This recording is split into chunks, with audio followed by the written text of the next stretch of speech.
Yangon, Myanmar's government said on Wednesday that police had arrested two Reuters journalists, W.A. Lone and Kai Also Oo.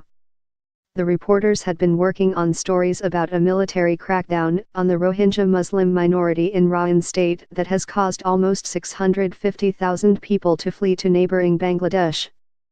The Ministry of Information said in a statement on its Facebook page that the journalists and two policemen face charges under the British colonial-era Official Secrets Act. The 1923 law carries a maximum prison sentence of 14 years. The reporters illegally acquired information with the intention to share it with foreign media, said the statement, which was accompanied by a photo of the pair in handcuffs. It said they were detained at a police station on the outskirts of Yangon, the Southeast Asian nation's main city. W.A. Lone and Kai Also Oo went missing on Tuesday evening after they had been invited to meet police officials over dinner.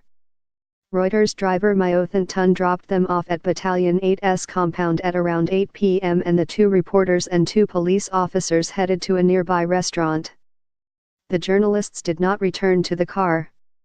The Rohingya refugees in Bangladesh say their exodus from the mainly Buddhist nation was triggered by a military counter-offensive in Rakhine State that the United Nations has branded a textbook example of ethnic cleansing. Reuters reporters W.A. Lone and Kai Also Oo have been reporting on events of global importance in Myanmar, and we learned today that they have been arrested in connection with their work, said Stephen J. Adler, president and editor-in-chief of Reuters. We are outraged by this blatant attack on press freedom. We call for authorities to release them immediately, he said. A spokesman for Myanmar leader Aung San Suu Kyi confirmed that the two journalists had been arrested.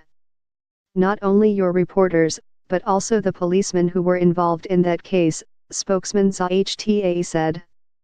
We will take action against those policemen and also the reporters.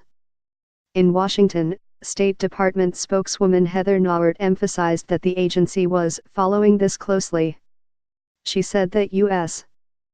Ambassador Scott Marcial on Wednesday had a conversation with two government officials in Myanmar who seemed genuinely unaware of the situation.